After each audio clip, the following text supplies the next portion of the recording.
played the day I died, and a million rock and roll songs. The wait is finally over. It's time to do a gravel shoe breakdown. Good thing I have notes. I swear I had notes. Found them! Where to begin, where to begin? I thought it would be good to do a little gravel shoe breakdown where I get my hands on as many gravel shoes as I can and I give you my opinions on them. And let it be known that these are just my opinions. I'm not an expert in any capacity. I just have been riding bikes for a long time. I've designed some clothes. I've worked on some shoes. I have an educated opinion. But that still doesn't mean shit. What I say is not gonna work for everybody. But it's a reference point. I hit up Specialized, I hit up Fizik, I hit up Giro, I hit up Lake, I hit up CD, I hit up Cyclist. Some of them followed through, some of them didn't. And that's their loss because they don't get to be included in the party. They were invited, they just didn't want to show up. So we've got 5 off-road shoes here to work through, and I broke them down in some different categories. What are my categories? But first, a little about me. I wear a 10.5 to 11, I have a narrow foot, and I've been riding the Giro VR90s for the past several years, which I find to be one of my favorite and most aesthetically pleasing shoes. So they're basically setting the standard. Oh god. So I've had a chance to test all these shoes over the last several months, and this is my quick take for what they are. Categories for categorization are wearability, which includes comfort and fit, price, can't get around that one, aesthetics, these shoes don't have to look stupid, outsole, tread, walkability, stiffness, closure mechanisms, and weight. Just cause, I don't know, why not? Let's start at the top of the heap. First on the list, Specialized Recon 3s. Coming in a daring aquamarine blue. I like Specialized, they make great things, from bikes to shoes to clothing, so I was excited to get my hands on a pair of these. The Recon 3 price point comes in at $225. The fit, I would say, is pretty much true to size with a slightly roomier toe box. The overall shoe leans narrow. For closure mechanisms, it uses a dual BOA L6 and hook and loop at the toe box. Which, hook and loop at the toe box, I don't understand why people do it. You basically can't adjust this any more than what it's already at. It's like an aesthetic thing, or maybe it's a cost thing, or it just keeps the toe box together. I don't, big fan of BOA. It's light, it's fast, you can dial it in. The look of BOA is, you know, it's not quite as cool as laces, but it functions pretty good, so. We've got a carbon outsole on this guy with a molded slipknot rubber compound that Specialized has proprietarily developed. I'm a fan of this outsole. It's chunky. They got the midfoot covered with a nice chunk of rubber with a little bit of grip on there. So for hike a bike, it's good. For rocks, for logs, if you miss a pedal, these things are good for it. What I would do is get rid of these placeholders for the spikes. If you're not using them in the mud, I say get rid of them because they can get a little slippery while walking on rocks and even cement. The Recon 3 also boasts a carbon fiber stride, what the hell is it called? Carbon stride toe flex, which helps the shoe bend for walking but doesn't compromise when you're pressing on the pedals. I don't know how much I noticed this, but sure, why not? I like the sound of it, and it was probably there, but it wasn't completely noticeable, but I'm not mad at it. It didn't take anything away. Another thing that I do like is the toe cap on this one. Solid, rugged, aesthetically pleasing. Overall aesthetics on this, on a scale from 1 to 10, I give it a 5-ish. I don't know, it's not doing it for me. This is a very solid shoe overall for any kind of mountain bike, any kind of gravel, if you gotta do hike and bike, or even bike packing.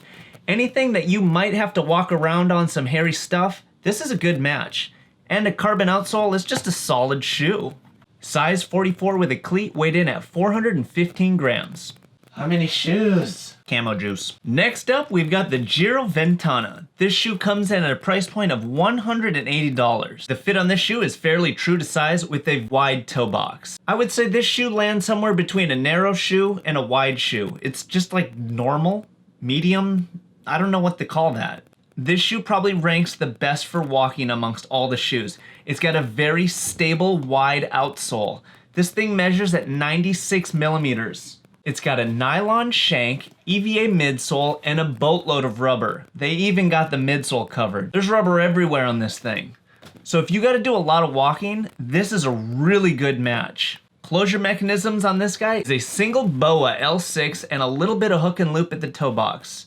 Similar to the Recons, this hook and loop doesn't allow for much adjustment, it's just there. This combo helps account for the price point of this shoe. But the single BOA does a pretty good job of tightening down the whole scenario. I really love this tiny feature of the nylon loop on the heel. It actually makes putting the shoe on that much easier. I love this little thing. The toe cap has rubber from the outsole and an additional piece around it, so toe blowout on this is going to be at a minimum. Aesthetics on this guy, scale from 1 to 10, I give it a 5. It's just, these shoes can look so much better. I'm just saying. Reference some vintage hiking shoes, something, anything, please. Couldn't find the stiffness index on this, but I'm thinking it's around a 6 to a 7. And another simple sort of frivolous bonus is there's this cool coating that goes around the shoe. It's almost like a textured screen print.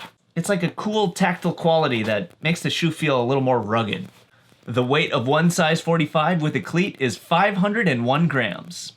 Overall, a very solid option for the price. I say this shoe is best for commuting, for mountain biking, gravel, and probably my top pick for bike packing because you got to do a lot of stuff off the bike. And with the amount of outsole that you have on this shoe, you are good to go. Yeah, it's a cool shoe. Oh my god, so many shoes. Up next, we have the Fizik Terra. Powerstrap X4. I was very curious about these. I really like how goofy they look. They're just a different looking shoe, which I very much appreciate.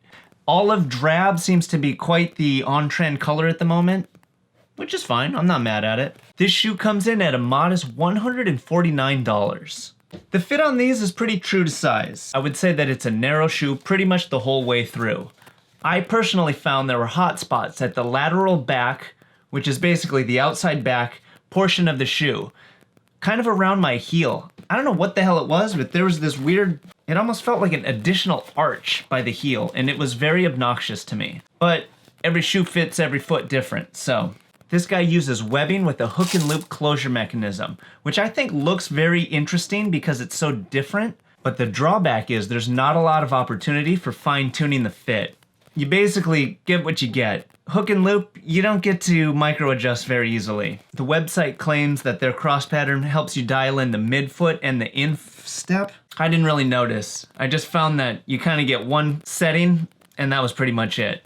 It has a nylon outsole with a stiffness index of 6, which is a little soft, but I didn't find it to get in the way. The one thing that I did notice about this outsole is the tread pattern is minimal and the foot base is super narrow, so I kept rolling on the edges of this shoe when I would walk around. It felt very top heavy, kind of like wearing a wallaby, which is not something you want in a hike-a-bike kind of scenario. The fact that there's not much grip and the midfoot has no rubber coating, so slippery section if you're off the pedal or doing a lot of hike-a-bike, rocks, logs, etc. Something to consider. The aesthetics for this guy on a scale from 1 to 10, I gave a 6, 6.5. They're cool, but they're still, I don't know, maybe it's a 7. I don't know. They're cool. I like how weird they look, actually. Size 45 with a cleat, weighed in at 397 grams. All the shoes. Next up, we've got the Giro Sectors. The price point on these is the exact same as the Recon 3s at $225, putting them in the exact same category. The fit on these, one of my personal favorites. It's a narrow shoe through and through, from the toe box back. There's not a lot of room for baggage on this one. I would say that sizing on this is slightly small, so it may behoove you to half size up a step, which is what I did. Closure mechanism is dual BOA L6. It's so fast, it's so easy. You dial it in to exactly that right point. Again, easy to do on the fly, or if you need to dump your shoe out mid-ride, this is really easy to do it with. And at this price point, you get a carbon fiber outsole with a stiffness index of 10, and to that carbon, a full-length molded rubber outsole, which has the midfoot covered and a decent amount of chunk. These aren't quite as chunky as the Recons, but they do a pretty good job. And one thing they got covered is the plugs for the cleats are below the rubber, so you don't need to mess with them. They do a decent rubber toe cap, which looks good and prevents toe blowout. The upper on this shoe is different than any of the other shoe. They call it sink wire, and it's essentially a kind of laminated knit material. There's a synthetic laminate around the outside to keep the shoe from blowing out. For our hot weather friends, this is probably your best bet. These guys offer the most amount of venting out of the whole fleet. Aesthetics on these guys, I go around a 6 to a 7. They look pretty good. They're not hitting it out of the park, but it's better than nothing. And the weight for these guys, size 45.5 with a cleat, is 405 grams. All in all, a very solid shoe. If you're familiar with the VR90, this is the same last, which is the mold that the shoe is built on. It just has some different closure mechanisms and an alternate material for the upper. But otherwise, it's pretty much the same shoe. And $75 less than the VR90. Mountain bike and gravel are going to be your best bet with this guy. If you got to do a lot of walking or a lot of hike-a-bike, this is maybe not the best shoe for it. But it'll still handle itself if you have to. These shoes are filthy. There's dirt everywhere. Last but not least, we have the Giro Privateer Lace. This humble beast comes in at a modest price point of $140. Wow. Fit on these, I say, pretty true to size. I never got clear confirmation if the last that they built this shoe on is the exact same as the VR90s, but personally, it feels a little bit roomier than the VR90s. So, while still being a narrow shoe, there's a little bit more volume on this guy than the Sector or the VR90. Clother mechanism on this guy is laces, which I'm a huge fan of laces. They look amazing, and you can dial in exactly how you need your foot to be snugged up. If you got an odd-shaped foot, laces do really good to work with you. But they are slower to take on and off, and maybe that's it. Laces, they look the best. The Privateer offers a nylon outsole with a full-length molded rubber outer, which is the exact same as the Sector and the VR90. Midsole has a little bit of rubber on there. Traction is good to go. Not quite as beefy as the Recons, but it sure does hold its own.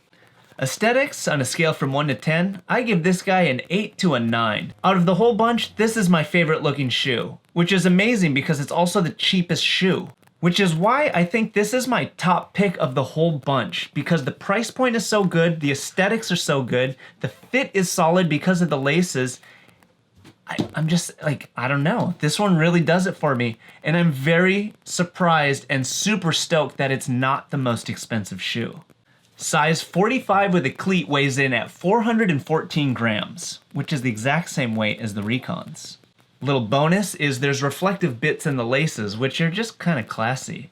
And they call it a stone texture for the rubber toe cap and on the heel, which is just kind of nice. I like all the shoes, but if I had to pick one, I'm not going to pick one. I wouldn't do that. They're all my children. And a side note, for all my wide-footed friends out there, I don't know this for sure, but rumor has it that Shimano is the shoe for you. They do good with wide feet. I don't have wide feet, so I've never had to find out. But there's a little tip there for you. I hope that helps with your future indecision of gravel shoe shopping. There's a ton of options out there. All of them are good. There's just different versions for different things. So it's about finding the right match for you. And you might as well watch this video where I make Ron ride a big-ass ride in a brand new pair of Privateers. Just straight up showed up. You have to ride these today. Yeah. Well, true story. All right, dear friends, thank you for tuning in, and I will see you next time.